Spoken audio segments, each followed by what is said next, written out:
Hi, Mark. Hello, Patrick. Hey, Sean. Hi, Patrick. Hi, Marc. Good to see you. Really excited and thankful that you two are willing to jump on a special episode of The Light in Everything. Um, Usually it's just two of us, Jonah and I, in conversation. Um, but we're only going to be picking up our work next week, actually, with the podcast. So we thought with you guys at this special moment in your seminary journey, to take this opportunity to open up a window for our listeners and for the people who are our patrons on Patreon, um, into this special moment in the journey of a seminarian at the gate of entering preparation for ordination. And so today we'll obviously need to introduce you two to the audience, the listeners, um, a little bit, and try to see if we can jump in on some of the special moments in the course of your story that would lead you to follow the calling to make yourself available to be consecrated into the priesthood in this movement for religious renewal. Yeah. Yeah. So, yeah, Mark, why don't you tell us a little bit about yourself in kind of brief brush strokes? Where are you? Where have you grown up a little bit? And how did you discover the Christian community? hmm So I'm currently living in Ottawa, Ontario, Canada, capital of Canada. I've been here for 30 years or so, but I grew up out west. I grew up in Manitoba, province of Manitoba, Winnipeg, the capital city over there. And I grew up in a French-speaking family, and that was very much part of my life. So I went to school in French. And there was a whole story around French language rights that I grew up with. And that was really present in my life.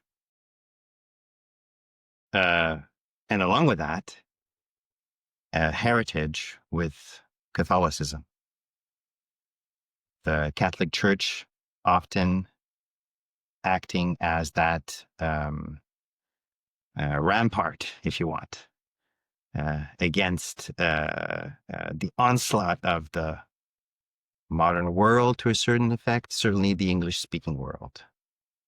And so, for example, my grandfather used to speak about les Anglais, English, meaning English Canadians.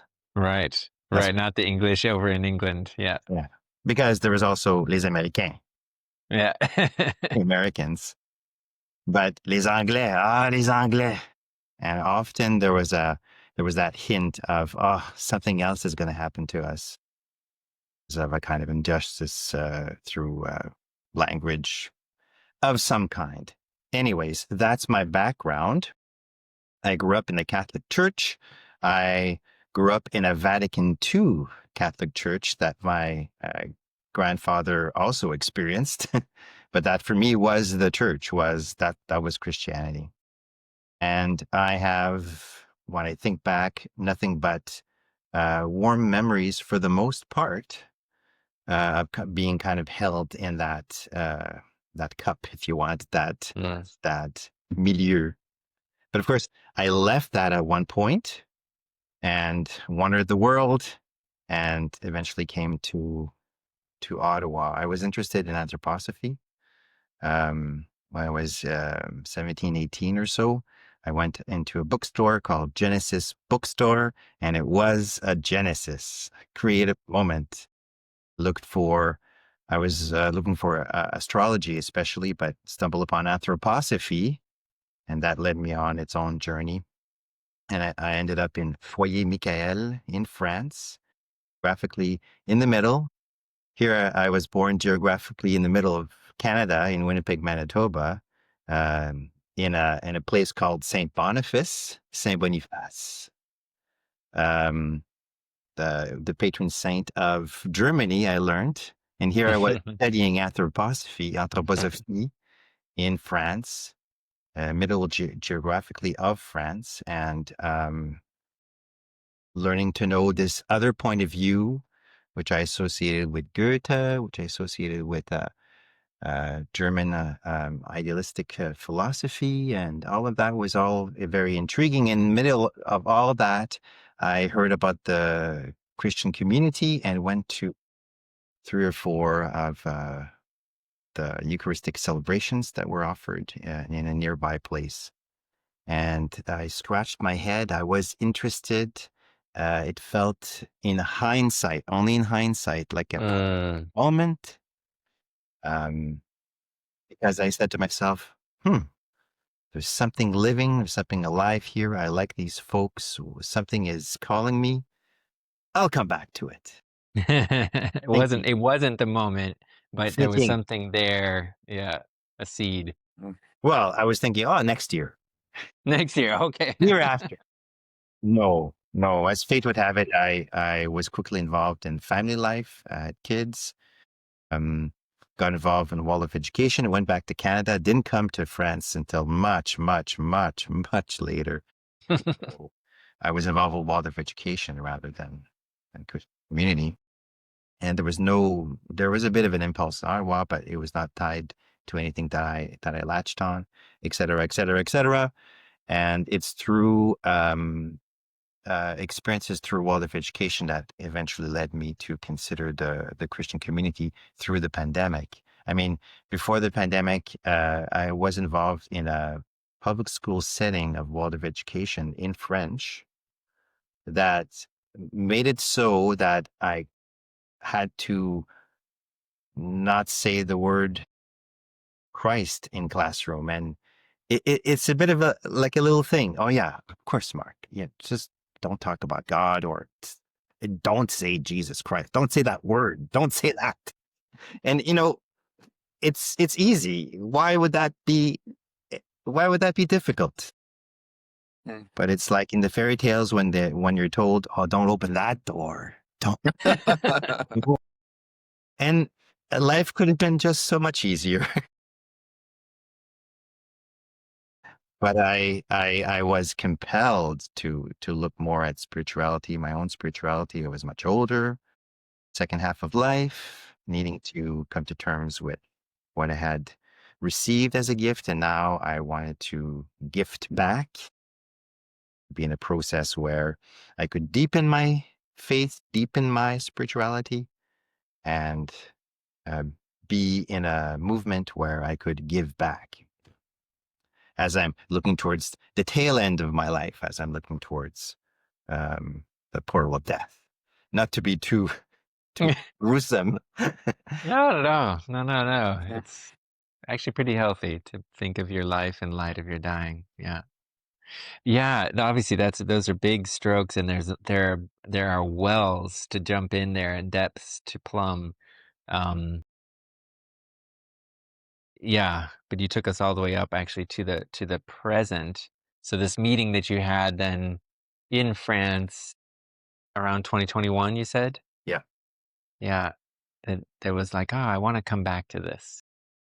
Thinking next year, and then it would come later. I definitely want to check in with you more about that. But let's meet Sean first. Let's bring Sean into the room. Yeah. Yeah. So I'm currently in upstate New York, about 20 miles northwest of Ithaca, New York, central state. But I was born in a town kind of right between Baltimore and Washington, the mid-Atlantic of the United States, 35 years ago, and only child.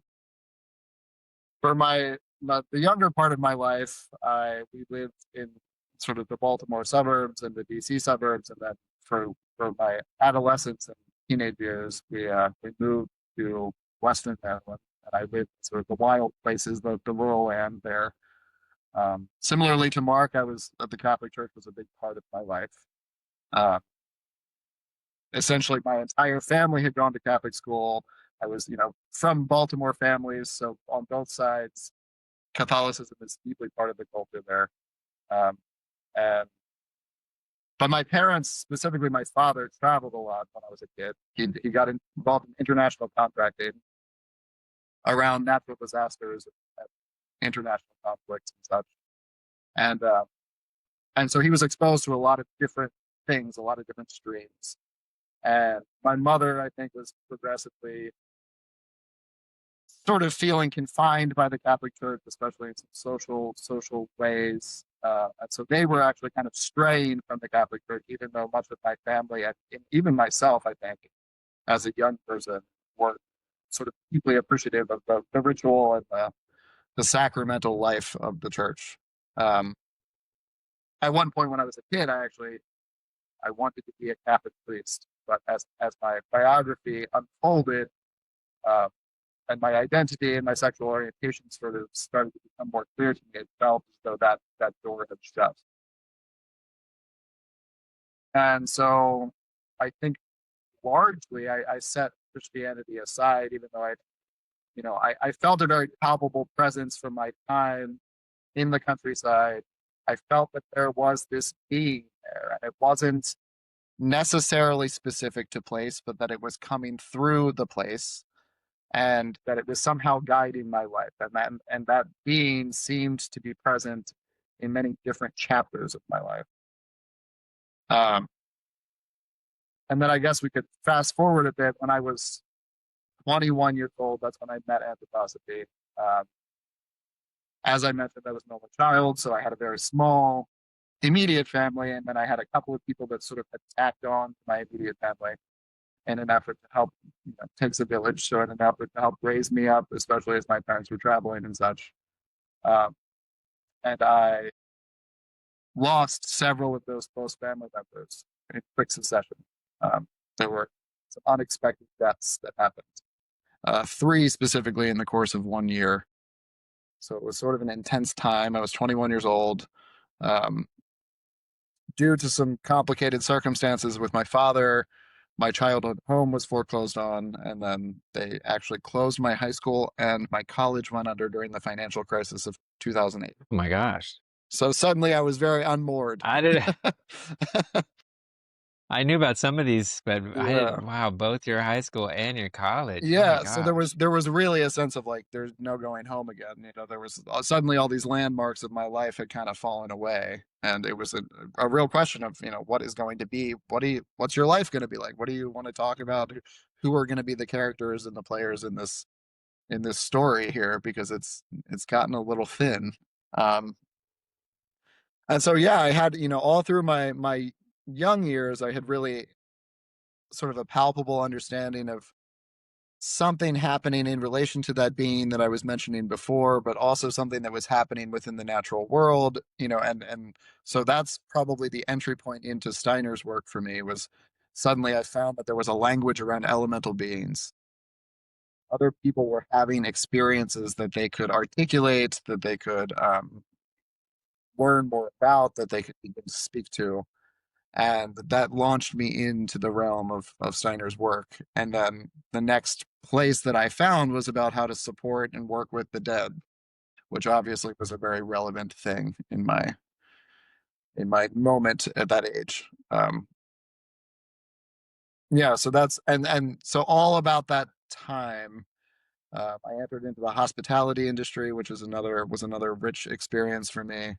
In sort of building up what I now come to see as sort of fundamentally Christian values, and reintroducing me to sort of the Christian life, even though I was at that time sort of dabbling and probably not professing myself as a Christian person. Um, and then if we sort of fast forward, through those years of studying anthroposophy and through my connection with land and the nature beings, I felt as I moved out of hospitality that the next most reasonable or most sensical place for me to enter and dedicate my labor was in the field of agriculture. And Mm. so you know, I took up agriculture. I began flower farming in New Orleans first, and then I became a vegetable farmer for a number of years, and then for the better part of the last, I guess, for the last 8 years, I've been a dairy farmer, and so that's part of what has rooted me in this region that I'm in now. And along that process, I went to the Pfeiffer Center, which is a training center for biodynamic agriculture, and that's in Spring Valley, New York. And in Spring Valley, there's a large anthroposophical community, um, and the Christian community is a part of that. And at the time, the seminary of the Christian community was a part of that. And so that was sort of how I met the Christian community, was walking through Spring Valley and seeing these posters of open courses and and information about the sacraments, the little pamphlets that they have at the church, and things like That's amazing because I had never met you that. yet, No, and I was there, mhm. and to think that Sean was walking around at that time and looking at posters is really We cool. were orbiting around each other, exactly. Yeah. And so and then for a brief time, I was living in Boston, and so that was where I really sort of met the service, and I would say a real way. I was able to go several, many times, and to participate in that way. Um, and I was just very struck. I walked in, and I remember thinking, like, it was a moment where, I don't know if you guys ever have these experiences, but it was a moment where, as the moment was unfolding, there was some commentary in my memory being written that this is an important Mm. moment. And I didn't really know why, but it was like, this will be a touchstone in some way. And I was conscious of that as the memory was being made, that Mm. you will come back to this moment and somehow this will unfold. That you're not just walking Yeah. into a church service. Somehow this will tell. Well, this is so interesting. I can see Mark nodding there, like I know what you're talking about, and I think this is part of what's so difficult to talk about this mysterious word calling. Like the the process in our life where what our conscious mind can wrap itself around and name and talk about, and the very clear kind of impressions that are coming from a deeper place in us, a deeper wisdom that seems to be at work in our story, and how we become aware of the presence of that guidance, its nudges, its hints, its writing in the background, um, and or mistake it or not. I think a lot of people are really having an interesting experience of being lost in our age because they don't know where they should be fruitful. Where am I supposed to be within the fabric of humanity so that what lives within me can bless other people? How do I know that I'm in the right place? So I think it's just very riveting to hear you guys describe these moments where you're like, I'm in here and I'm having a kind of double experience where I'm present in one way, and then there's another part of me that's taking notes that knows much more probably than I do right now. So I want to come back to some of these things, but please continue, Yeah. Sean. Yeah. So, I mean, I think that, uh, one of the things that struck me about the service in those early experiences was, I had, within the Catholic Church, there were moments that I really felt like something within the sacrament was happening at the altar. Like, it was like, okay, there's some substance at the altar that is meaningful and is beginning to be imbued with something more than just action, and or the words and actions are giving life to something else. But there was a really palpable experience within the Christian community where I also felt like the congregation was contributing. Like, there was a substance that was flowing from the people, and it seemed almost sort of visible, that it was like, this actually could not happen in the same way if it was just the priests by themselves. And I was Mm, so enamored for much of my life with this sort of monastic picture that I could be a priest celebrated in an altar by myself. And I just felt in those moments that there was something very important about having mm, the community of people there. Um, and that was informative to me because, so I launched into the farming realm, and I came here, and I live and work on I run a biodynamic dairy on a diversified biodynamic vegetable farm. And I felt very palpably that this call to be a shepherd, it was a holy task, in that I was serving at an altar of sorts. Um, and Called to be a shepherd on a farm, on a to farm, like to shepherd exactly, cattle, that was holy work, and that there was an altar that was here that I was serving, and that we were in some way transubstantiating substance and sending it out into the world for nutrition for people, and it felt real and sacred to me. But over time, I started to return to that picture that I just mentioned, and I felt more and more that the work that I was doing on the farm, and the way that it was being expressed in this particular iteration, was very it was an altar for one. I was celebrating by myself. Hmm. So I think that in large part that's what brought me to the seminary. It was this real call that there is an altar, there is a way that this medicine enters consciously into the world through the participation of people that are actively seeking. And it is something to do, it's a transformative and profound gesture to provide food for people, to nurture the land and to steward in that way. And it's a different gesture to go and be available for people that were seeking at an altar. And they were both Yeah. very holy tasks, but one sort of called me in a clear way. Mm. Yeah. Yeah, I'd love to. Thank you, Sean. I'd love to quickest brushstrokes. We've got a teacher and a farmer shepherd who after m- finding in some ways a certain vocational calling, like to professional work and really unfolding your capacities in that, have had the second call. No, there's another thing that I've been shaping you for that I'd like you to consider. So in both of your stories, you both grew up in the Catholic tradition. So you had a strong sacramental congregational life as a part of your childhood.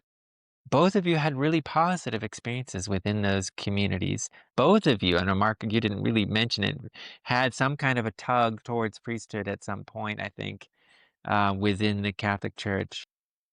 You grew out of those boundaries in the course of your story. Mark, you described longing for, I'll call it esoterica. You were, I want a spirituality that is deeper and wider than the traditional church has shown me. And you're walking into a somewhat new age bookshop looking for astrology, which, for a good traditional Christian sounds like devil's work. uh, you were getting involved in. And there you discovered anthroposophy, and that was really decisive in your life. Similarly, Sean, you met this thing called anthroposophy. So let's pretend somebody discovers um, this video or a podcast, audio podcast at some point, has no idea Mm, what anthroposophy is. mm, That it's very interesting to hear how that was a first thing for you in those years of young adulthood, especially, and then growing into that, then trying to express it professionally. What was it that you were seeking, mm, and what was it that you found that mattered so much to you in anthroposophy? mm,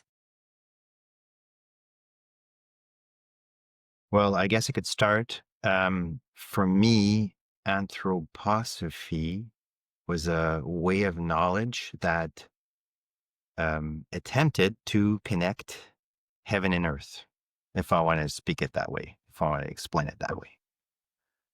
There was a gentleman who trained himself to be able to perceive within the world, the spiritual world, and then to try to describe it, try to bring it forth in a scientific manner. That is a kind of impartial knowledge set before oneself, so that anybody who wants to get into this training, get into these descriptions, might take something from it from a scientific standpoint. That is, you take it impartially, you work with it and see what gives.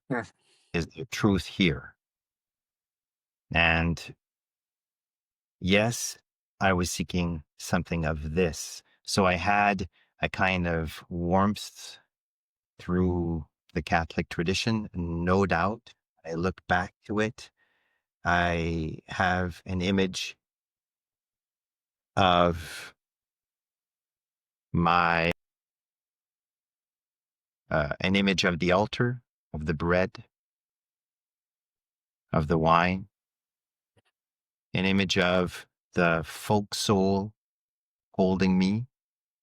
If I want to speak of it that way, I could say the people. The French Canadian community in Manitoba Yes. as a loving soul in which you were embedded. Yes.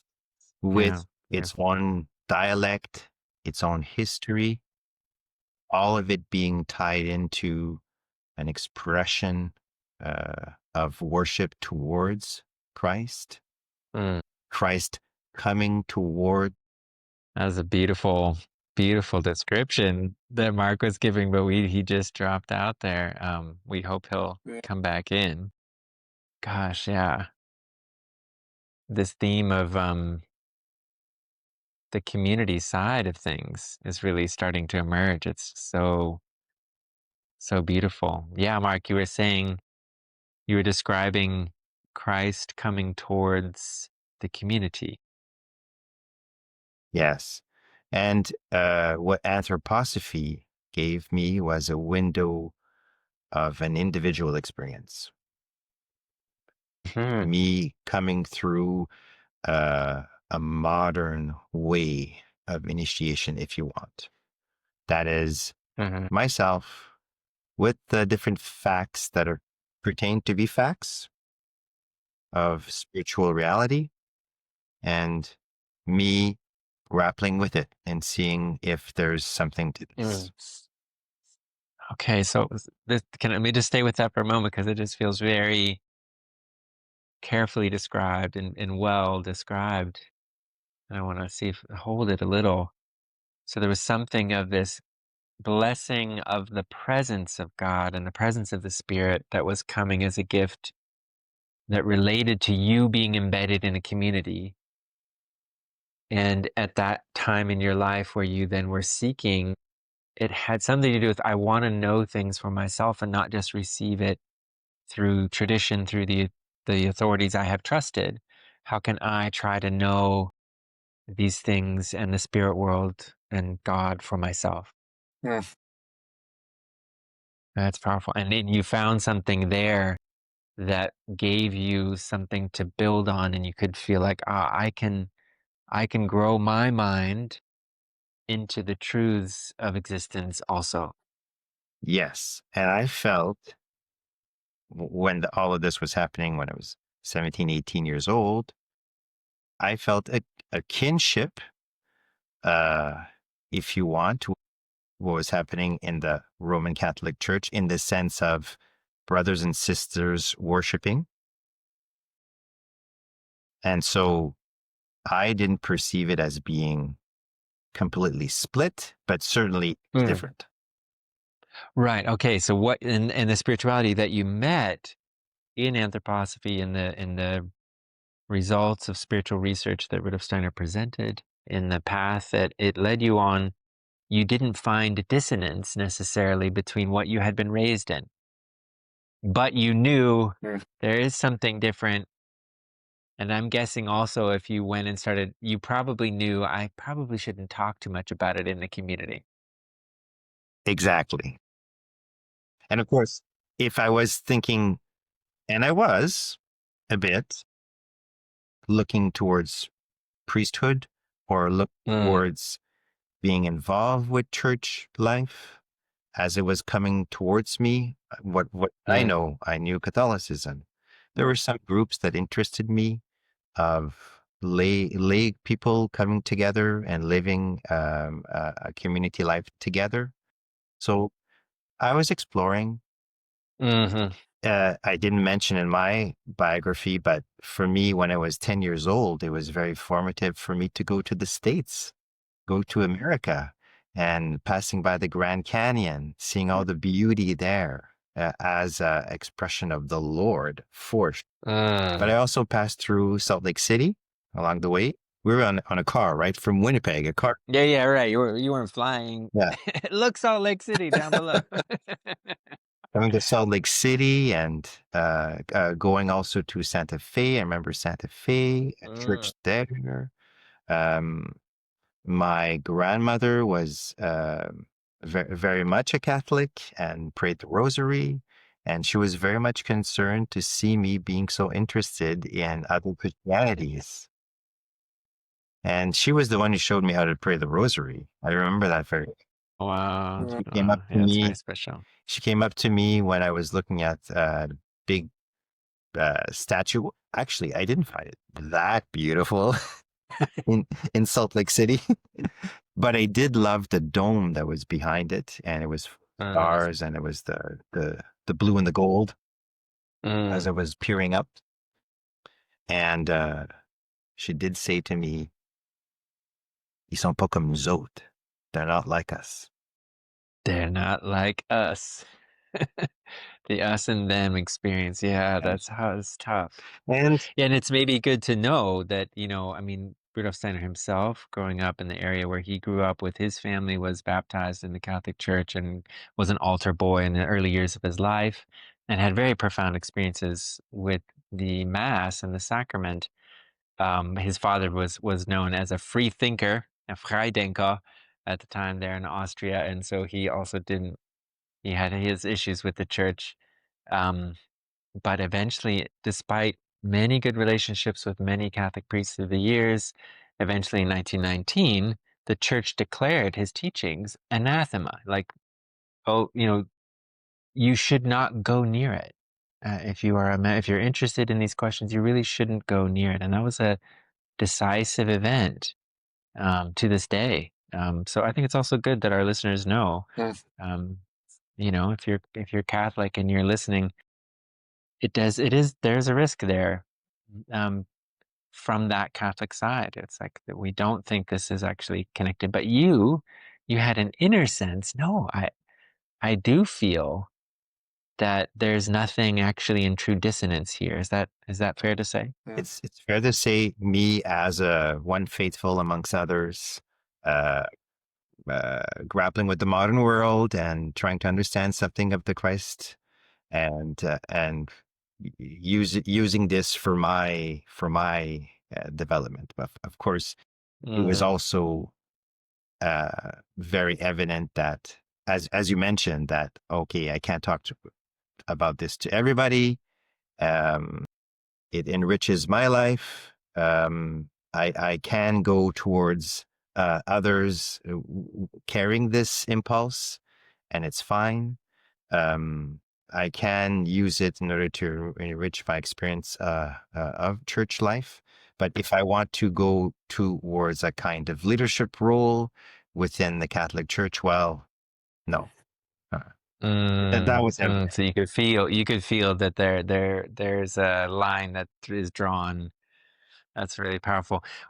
It's so interesting. What I want to kind of keep in mind as we keep talking, and I want to come to you, Sean, is, anthroposophy, as you meet it in its literature, its books, then eventually also in its gatherings and its initiatives, and you guys have mentioned both educations and Waldorf education inspired and built out of the roots and realities of anthroposophy, biodynamic agriculture, a whole renewal movement in the agricultural world, and on. You see this fruitfulness in the world through this worldview and method of knowledge. But it's a kind of like it's a knowledge thing at first, really. It's something you're thinking through. You're trying to understand reality, know the truth. It's not yet anywhere near ritual.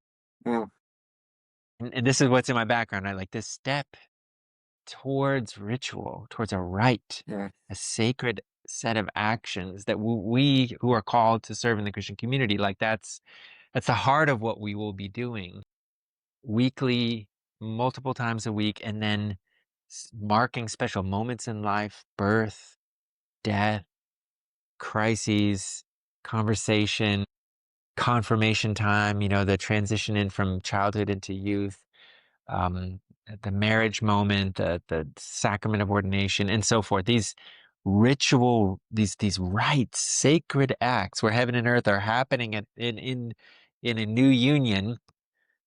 That's a big step from just like, let me try to understand reality, Mm. know the truth. And so let's keep that in mind as we progress in the conversation. But I'd love to hear, Sean, what were you seeking that you found in anthroposophy? Yeah, that's interesting, Patrick, and thank you for sort of seeding that thought here, because I think it's now that you've mentioned it, it's deeply related to why I was seeking anthroposophy in the first place. And I think, I had in some ways a very happy childhood. In some ways it was very complicated. There was a lot of there were complicated figures in my life, and there were certainly profound challenges. My father did end up dying of alcoholism. And so that was something that was, you know, in the realm of my biography my whole life.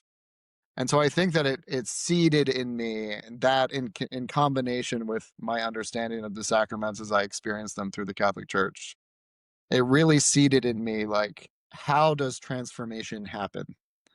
How Mm. is something changed? How is somebody made well? How is a body made well? How is substance transformed? And I think it was just something that was very intriguing to me my whole childhood.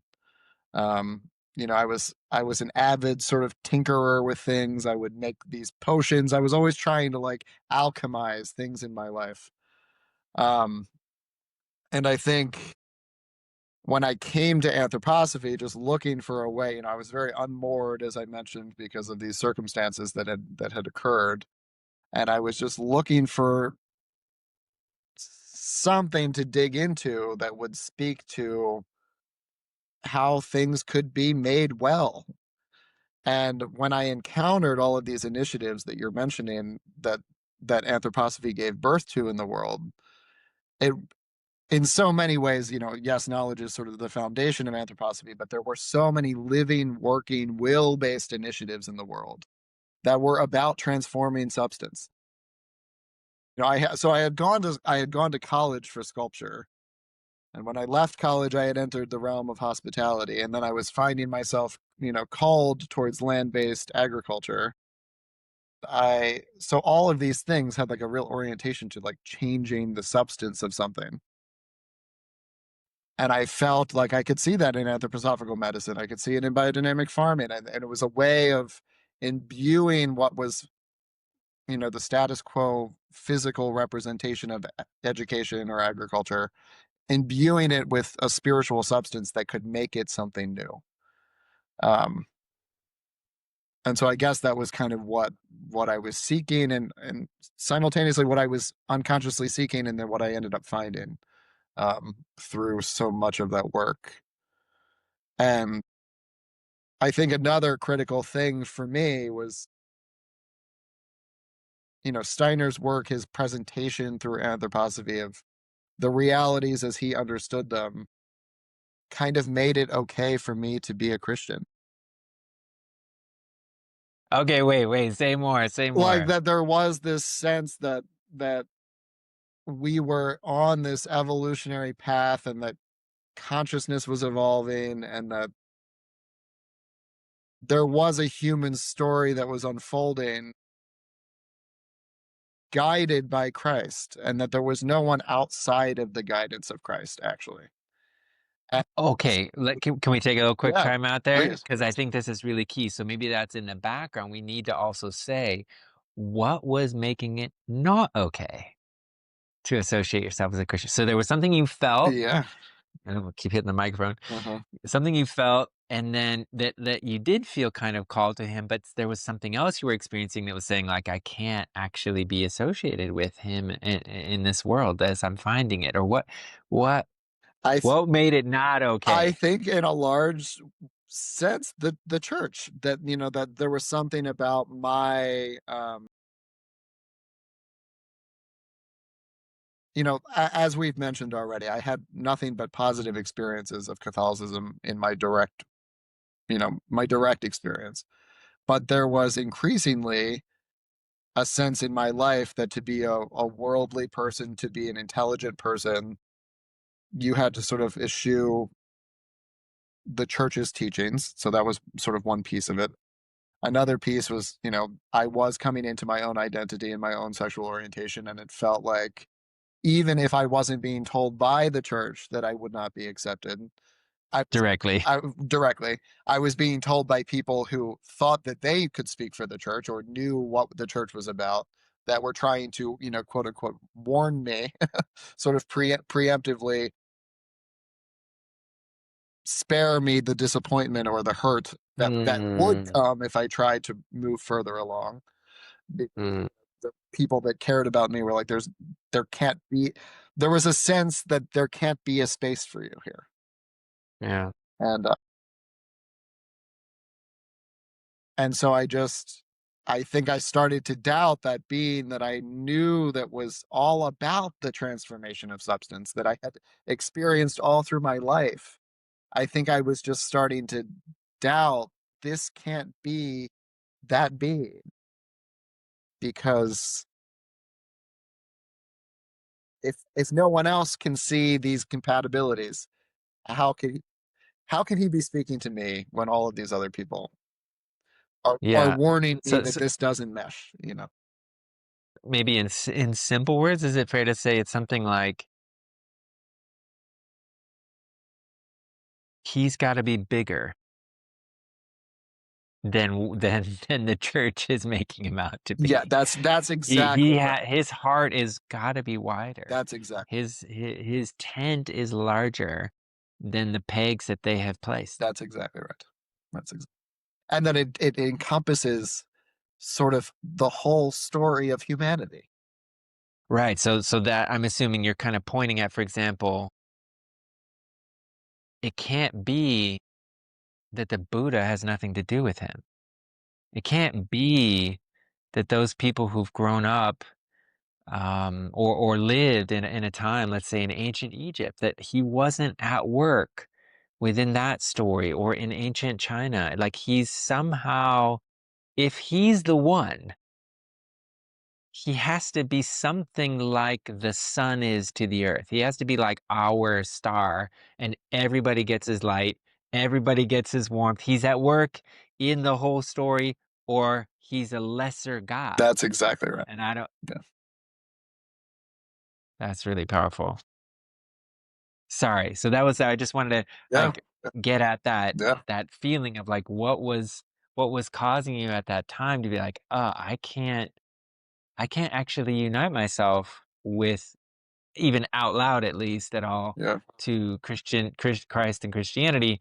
And meeting anthroposophy, something of its character started to show you, oh no, yeah, he has been involved That's exactly. in the whole story. Yes. Okay. It is that big of a tent. He does have that wide of a heart. Yes. Just the further that I was going into myself, the more that I really felt caught. Like I want to serve the true thing, like the true thing. And what is the truth? What is really the true thing? And it made it all of the things that we just sort of spoke about, and the picture that you gave of him working through time allowed me to sort of grab back that like Christ is the true thing. And so I can be whatever I choose to do, whatever call I feel in my life from him. I can just move freely into that, because it's the story for my life. Gosh, that's beautiful. So in that sense, then you start to experience someone, a being who is like interested in a priesthood that is at work in every field of life. Correct. As you mentioned, I felt a sacred calling to be a shepherd on a farm of animals. I felt within that work on the farm his transformative healing work is also taking place, feeding people and building an organism that is a blessing in a community, a farm, as a holy, nourishing, communal process. And I want to pull out another thing that was so striking for me to listen to you say, uh, kind of a little bit as another a polarity to the way you described it, Mark. Like, not necessarily the knowledge side, though clearly that was important, but insofar as how does healing happen? How can the spirit not just be an abstract thing that we talk about and think about and wax poetic about, but actually come into the world and transform what is sick, broken, and fallen? Can it actually become a force of transformation in this world? Yes. And so that meeting that anthroposophy seemed to have the potentiality to do so in farming, in medicine, so meeting it actually at work and truly bearing good fruit built trust in this tree, to the tree of this wisdom. Yes. Is that fair description? Beautifully said. Yes. Yeah, I would agree. And in my case, it was a gradual realization that as I was involved with World of Education, that it was tagged on with my family life, with my kids growing up in World of Education and in the schools where I was working. And so it was like a mighty stream of abundant life. I was swimming in it. I was basking in it. It was a beautiful swim.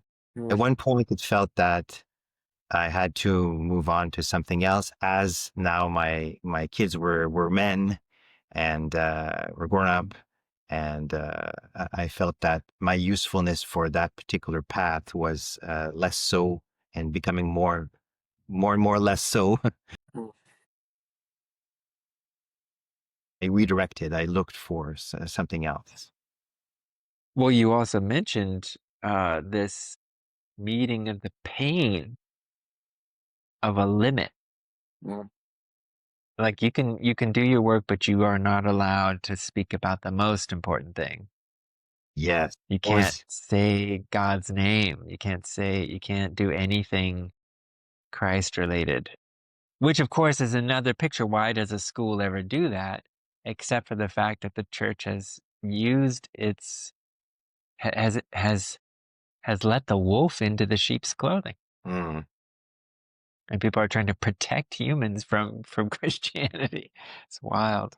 It's wild. At the time, it was actually very, very painful. And I mean, since that time, I've come to understand that part of my task is to carry the cross of Christianities of the past and of the present. Um, yeah, Christianity is carrying such life forces, of course, is bringing Christ to the world, is doing so with errors that have impacted so many people, etc. So I'm mindful of carrying that too, to a certain degree. I found out that I have a distant ancestor who, for 1 year, was involved with the Jesuit colony of Huronia in Ontario. Oh, what was that? So there was a very strong push from the Jesuits to create in Canada, to create in North America, something like what happened in Paraguay. That is a colony. Like a Jesuit state. Yes, the whole impulse was of a place where there would be no evil. Right. Yeah. A Everything, Catholic kingdom, pure, yes, dedicated to God. where everything would be regulated, if you want, by the tinkling of bells, Wow. in order for prayer to happen and work to Yes. happen, like a kind of monastery city. Wow. And it came came that close to happening, and there was a fuller development of it in Paraguay. I mean, I don't know Mm, half of much as I would like to know mm, about all of this, but I certainly did more research on that more recently through some excellent books that are coming out. But just knowing that I have a distant ancestor who was involved with that for 1 year, he had given himself to that for Mm. before going back to Quebec City in order to marry. but why did you bring that up? Like as an example of how things can go sideways, or as a part of the cross of the church? You were mentioning just like some of the ways in which we we who have put on the garment of Christianity have not expressed its nature, but rather done caused harm and wounded in the world. And then you mentioned this story. So can you say how that relates? My relation to it would be my relating to it is this work of healing in the world, this work of transforming the world. I see my calling as having to do also with that, with Mm, crosses of the past, in order to go towards the future, to take in what the Christ has to offer now and from the mm. future. Yeah. Oh, that's so beautiful. So it's a picture of actually the life of the church needs Easter Mm. also. Like it's like it doesn't have the finished fruits of Easter that it's just handing out, but it's constantly also causing a cross experience, causing harm, casting a shadow, and is ever in need if it's to have a future, it too needs to go through the transformative powers. Yes. For Yeah, him. that's really beautiful. Yeah, yeah. Yeah, I'm mindful of all of that as I'm going towards the future, Mm, and for this ordination preparation year, Yeah. uh, you know, I'm also continuing that research. Like I know that to possibly involved with the residential schools through, oh yeah. and I have one. Not everybody maybe knows, although it's been in the news in the last couple of years a lot. Maybe you could just say a word about the residential schools in Canada. Yeah, for 150 years or so, Yeah. the state and the churches, not just the Catholic Church, but the Catholic Church had the major role in it, in implementing what the state had given it to do, which was to um, take, if need be, forcibly children from the native population, native uh, Canadian population, and teach them reading and writing, and setting aside the conscious idea was to set aside Indian identity in order to take up Canadian identity or white identity, and for them to become citizens of Canada. So that was what came to the fore for about 150 years. And there has been a conscious recognition from church and state that a lot of harm was done. And I'm conscious again. Okay, that's a cross, another cross that Right? for a long time I didn't want to even look at. Yeah, I didn't really yeah, look at, and yeah. coming out of my experience with this path on the seminary journey with a Christian community, I've felt new strength in order to go and do that work. Mm, I met other during the summer. I met another couple who are devoted Catholics and who hesitate. I'm not saying that this is. It's understandable to a certain degree that it's understandable, yeah. to not want to look into all those dark corners, but I feel certainly a new strength as I'm Mm, feeling future forces coming through what the Christian community can offer, to look into that, to realize, yes, the human heart is full of horrors, full of beauty too. And okay, going into that and in order to go towards the future.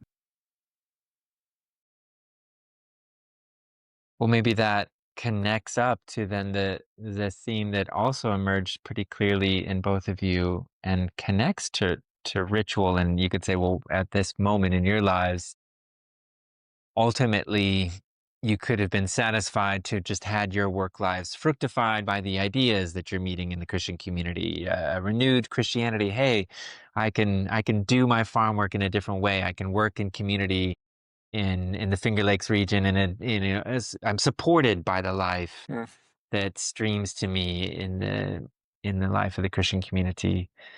But something of what you have met, and certainly has to be something what you have met in the ritual, in the practice of worship, to the gathering of community in some form into a space and a shared time, gathering before an altar with 7 candles, behind it an image of the crucified and the risen Christ, for about 45 minutes to an hour, and to go through a kind of an act in time with specific words and gestures, song and music. Priests and servers who come in, they're wearing totally different clothes than everyone else is in the room. They're in specially shaped garments. Their colors change throughout the year. And it's the same the next day. And the next day. And it goes for 4 weeks if it's exactly the same. For this season right now, for example, from the end of St. John's until Michaelmas, it's 10 Sundays of the same liturgy. Same words, not a change the whole time. It's amazing. The only change is the gospel reading is different each week in those 10 weeks. So ritual is such a different thing. What is it that you have met? Can you try to put into words what you've met there that feels important enough to you to be giving up your lives as they have existed, and taking on many different, we haven't even gotten into what it has meant for each of you individually. The challenges really that you've taken upon yourself to pursue this calling you're feeling and to make yourself available as servants, which you certainly have. I hate to say the audience can trust that they have. What is it that you have met and are meeting, continuing to meet in new ways? Yeah, Sean, maybe be willing to start Yeah, that's a beautiful question, Patrick. I think for me, the thing that comes immediately to mind is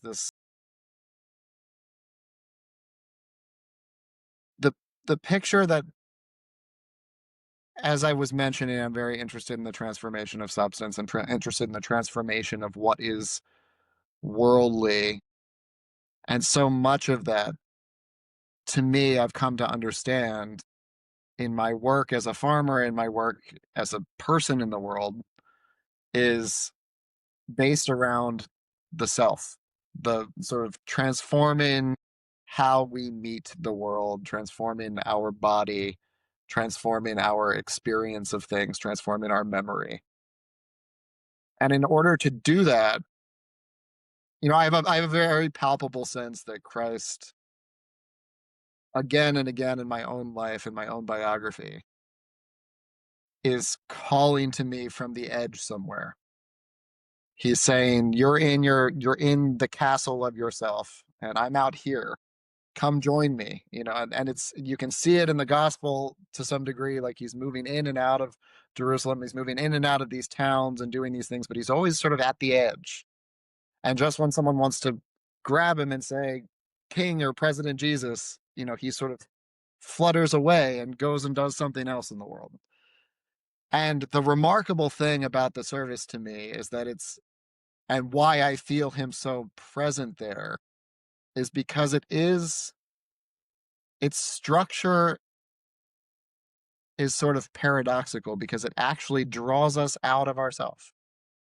That it like draws us out of the world as we understand it and draws us to his life and to his self, into his quality, so that we get to just have a moment of living at the edge and wondering, where am I here? Like so often during the service, I look around and I say, like, what's going on here? Where am what am I part of here? And it's because I feel so fully in somebody else Mm. when I'm in that service that I get to just that does something. It heals something in myself to get to participate in the life. And then you look around and you're in line with, your other communicants, and you look down the row and you can just feel that everybody else is also in his life. And so it's created a space in ourself for him.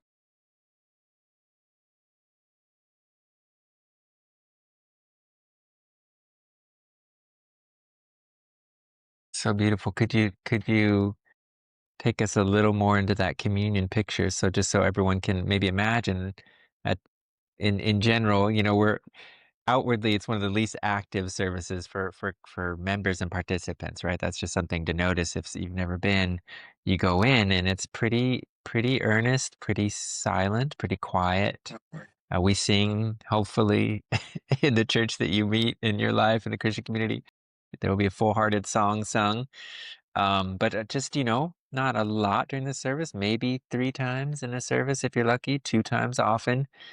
You stand up once for the gospel, but otherwise you're pretty much in your seats over the course of that time, facing in the same direction as the priest. So everyone's kind of headed in the same direction until the end. Till it culminates where the priest turns around and comes down the 3 steps from the altar. And the congregants who feel called stand up and they meet in this in-between place at an edge. It's like, what is that magical edge of communion too? So they leave where they've been the whole time. Everybody leaves their home base. And then they meet. And then you described you've been on a process individually. But then you describe this moment of kind of sensing and looking, putting your attention on the fact that all these other individuals are also in him. Can you just say it a little bit more there? Like, wow, Yeah, like it's this sense or this quality that, like, one can sit there and take in the words and to, greater or lesser degree practice concentration, practice following along. And then there is this moment of activity where you actually can just set down the struggle that you've been going through of trying to think those thoughts and hear those words and be yourself with it.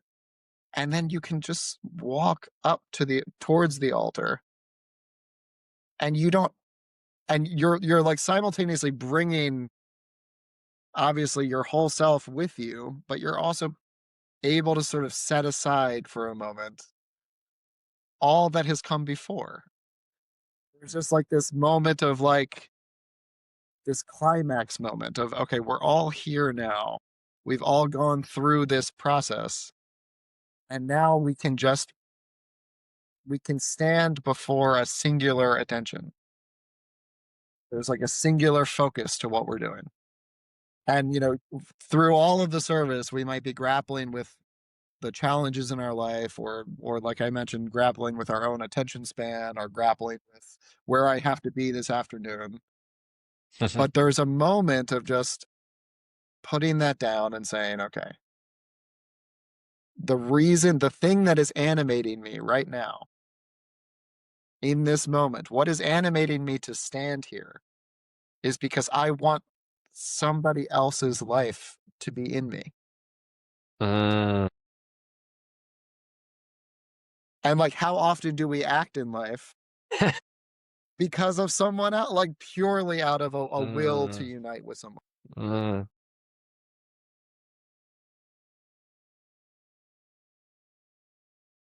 Just the feeling of Yeah. being moved to that place is sort of unlike the feeling of being moved any of the other ways that we move around the world. It's a unique expression of our will to unite with someone else.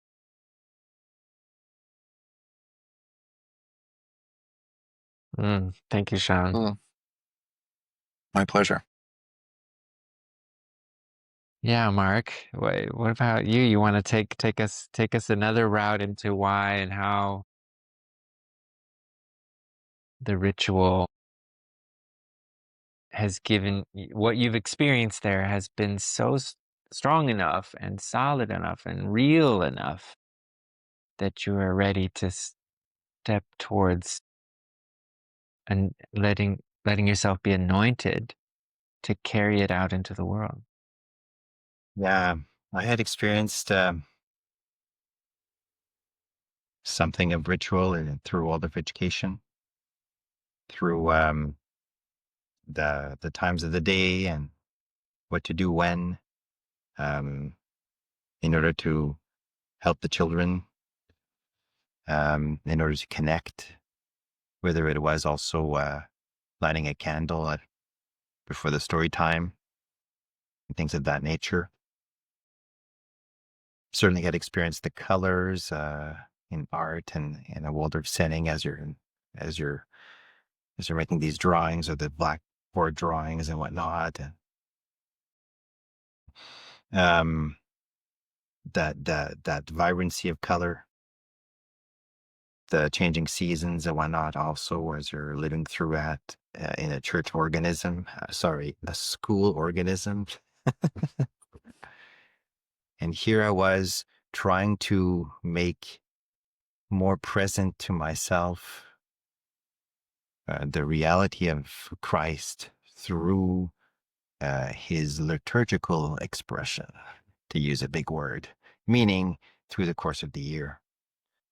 And what you had mentioned, Patrick, with how for a certain time of the year, certain colors, it changes through the year. So I felt that what I was seeking for from Christ had an expression there for sure. Now, with Christ, it was something of his mission, his power, his giving into life and death in order to create community that was intriguing me. Yeah. That is, I felt that, or had an expression, a powerful feeling that he is the one that is able to go above human rivalry, go above the envies in the human heart that so often, too often, make it so that we clash. So that you have two human beings who have so many similarities and yet will go to war against each other. Mm, And he coming towards us is not saying an eye for an eye, but saying turn the other cheek. And it could be so trite to just put it that way, but he really means it. It's really a profound change in world evolution. mm, Propose this. And in what the Christian community offers as a sacrament of Eucharist, it's a world-changing event that's happening daily in a little incremental step, mm, tiny, and very humble mm, of that world change that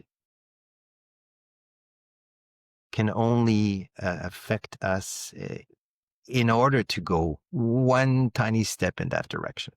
mm, mm.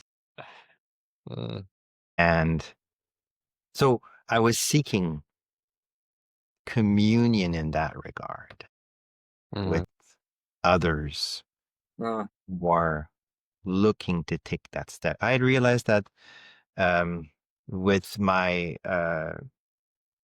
church experience from the past, nothing of it was conscious. Mhm. Rolling along, Mm. in a way, rolling along and basking in the light. Mm.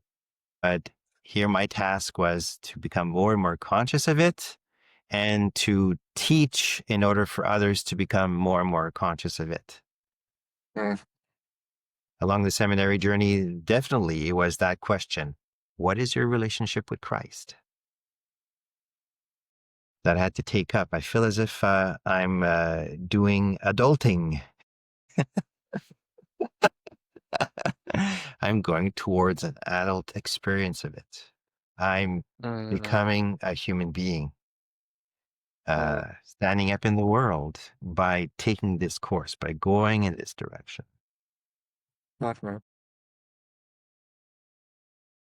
So that's a bit of what Mm. Beautiful.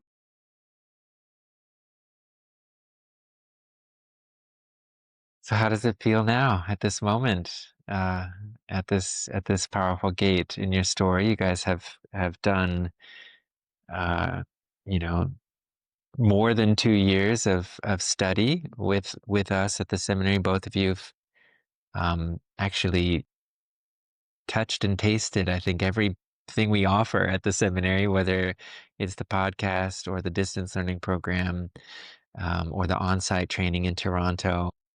Um, uh, yeah, maybe that would be nice. Just like, I don't know, just pick one moment, maybe two, but just like take us into a moment during your seminary journey, right? So you've given us a lot of your life journey, right? But you've had now, both of you, 3 to 5 years of life connected to the schooling that we attempt to facilitate at the seminary. What was just a rich, iconic moment for you in your path?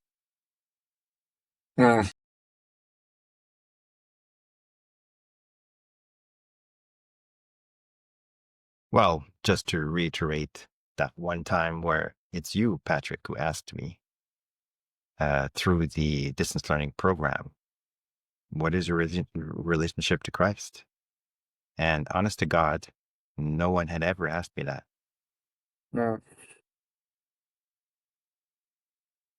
So that was definitely an important moment for me. But why? Why was it such a key? Because my image of community was very strong. That is, church was very strong. I realized that all of that was very developed to a certain degree within the Catholic tradition. Yes. But what is my relationship to Christ? Nothing had been developed. Nothing. And I had to take it up. I couldn't blame the Catholic Church for me not doing this work, although nothing had been offered in that regard. Mm. Whatever. Now it's up to me. It's Mark. Okay, what's your relationship to Christ? So a kind of awakening into yourself that spurred a next journey of what you called your adulting. You're adulting your relationship into him and the church. Yeah, that's really powerful. Yeah.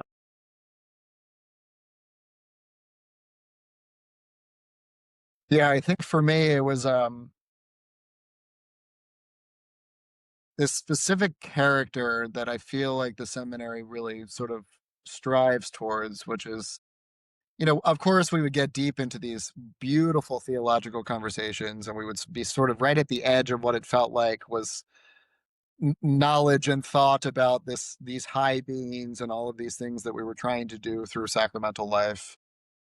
But I think that the most profound quality to it for me was that there was always a genuine interest in how these things are living or landing or expressing themselves in us, in our individual lives, in our individual characters. And to me, it was, both in the class setting and also sort of in private spiritual formation conversations with the directors, there was always this sense of his relationship with the community can only come alive if his relationship with you comes alive. And the reason that that is because he is just the one that is interested. He is interested in who we are and how we're Mm, unfolding. And so it's mm. always this question of, there were so many things that I think at the beginning of my seminary journey that I felt, okay, I have to hold this back, or this has to be transformed, or one day, if I ever make it to that place of being asked to move towards ordination, I will have I will have a new image and I will look like something different. And it will be more priestly in its nature. And I think that I just realized over time that actually what was happening here was like coming into a radical relationship with him by fostering a radical realism with myself.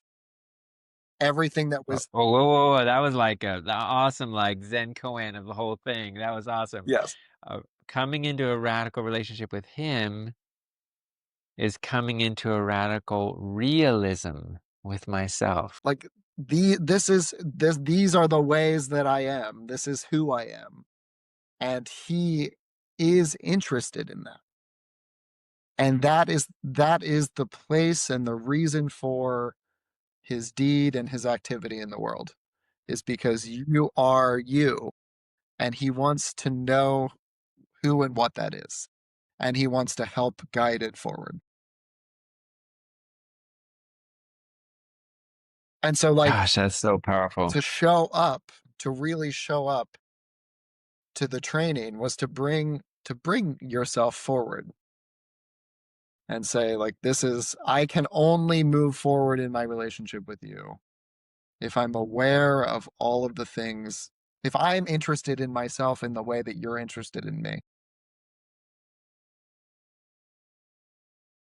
And you can feel there's some like super deep sickness in the church that this is healing. I'm just going to jump in there and say, because there's something about, and it makes sense, right? Because if you are, right, like it's one thing to go my individual life with God and I'm going through my processes, but then as soon as I show up on Sunday as a representative of Him and His life, to talk to people, to be, people look at you when you're ordained and working as a priest to try to see Him, actually. They're trying to see, what's God like and what is it like to be in relationship with God? Like, I'm not sure about myself, but that person apparently thinks they have a relationship with God because they're like wearing a three-cornered hat and showed up on Sunday and getting dressed and praying, and so forth.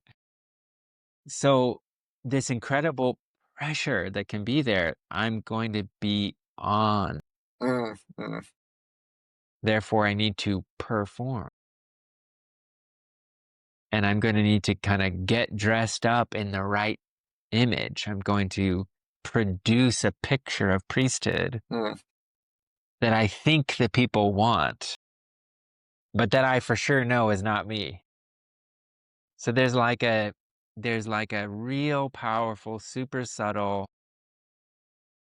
destroyer of healthy selfhood connected to the shadows of the priesthood.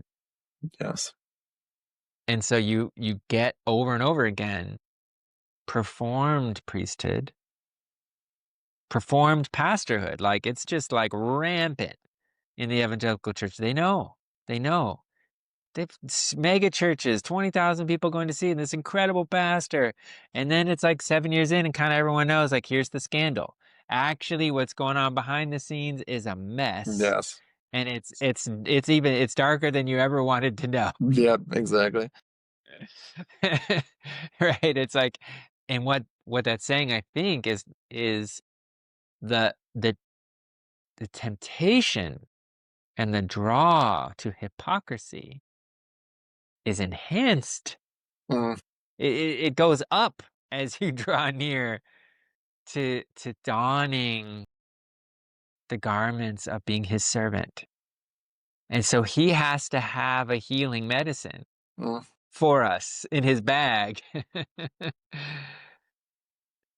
And you see it, it's like what you just said. It's just when we meet people who are trying to be in that radical realism with themselves and feel his radical love Mm. in that, Mm. there's just nothing more beautiful. That's beautiful. And you don't want anything else either. And and so you can see that there's something in the spiritual formation of the priestly self that you've described we are attempting to try to cultivate, how that is addressing that core Mm. liar that's waiting there to say, like, yeah, like you and I, John, we know you don't cut it, but Mm-hmm. let's see if we can produce a priestly self that will like pull it off and fool everybody else. Totally. Yeah. And that's just so Oh, thank dangerous you. because that is the adversary's tactic, right? Is illusion. Mm, Illusion is the adversarial, illusion. like that is, and so to base one has to cut away illusion in order to reach the true priesthood, as I can understand it.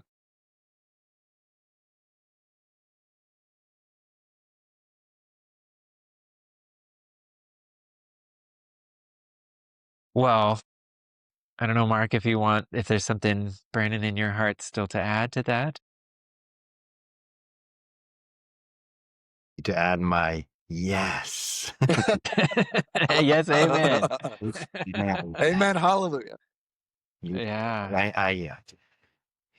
There's something very humbling with all of the ritual aspect and the donning of those robes and going out and being at the altar. I asked many of more recent priests in the Christian community, what can you say? 2 or 3 years in, and many of them said the altar work is so demanding. They're not saying it in a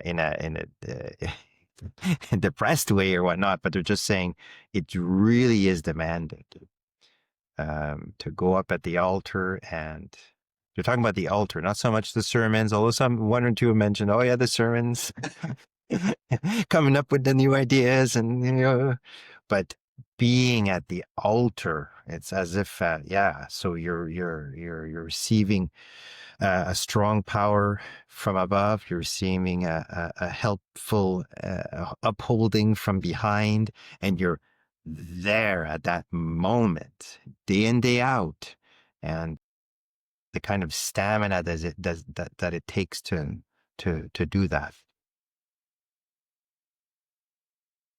So I'm just adding that to that whole picture Yeah, beautiful. of the Yeah. danger of hypocrisy, the danger of performative way of doing this, the reality of putting your full soul, full spirit, your body in action, Mm, in a sacrificial gesture,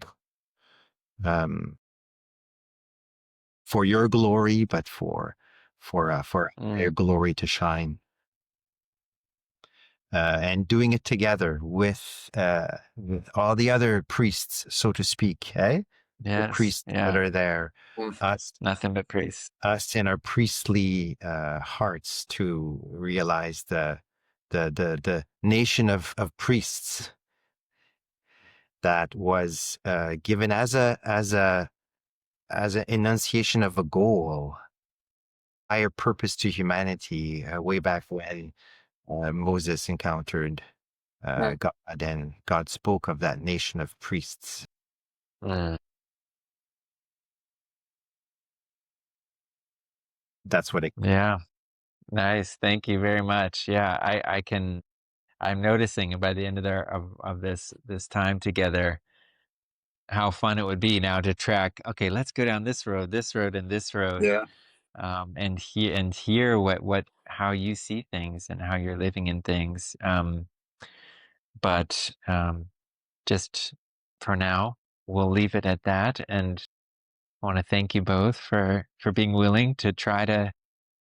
It's always revelatory, right? It's a kind of a practice of apocalypse to unveil the hidden worlds that are within you and your life with God and your life in your story, and to let others in to look and to judge as they may.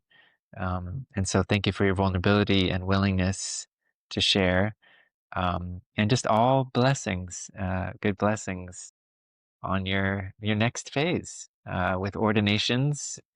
Hopefully, there'll be a final kind of decision in you to be done in the course of these months, and then the whole priest circle will let you know over the next couple of months. I think around December, November, December, their decision, final decision, and then ordinations in middle of March in Toronto. Very, very moving, exciting. So blessings to both of you. And blessings on you, Patrick, Jonah, Thank all you. the team behind what we're trying to accomplish here.